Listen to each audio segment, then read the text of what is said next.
Welcome to Chillin' 101. We hope this video helps. You start by confirming your Excel supports password protection and by saving a backup copy so you can recover if needed. Once done, close other programs that might lock the file and open the workbook you'll secure. Make sure you know which sheet or the entire workbook you want to protect. You'll choose differently later. Now navigate to File and Info so you can take the first actionable step toward encrypting the file and setting a password. You select File Info, then Protect Workbook and choose Encrypt with Password to begin.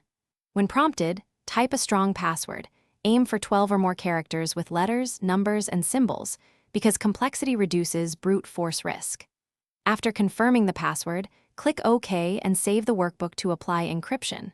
Make sure to store the password safely in a password manager or a sealed note.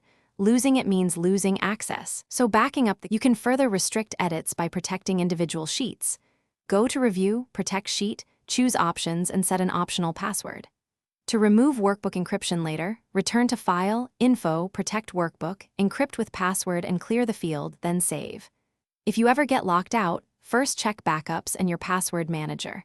If that fails, consider professional recovery tools, but know they are not guaranteed. Make sure to maintain one trusted password record to avoid reliance on recovery.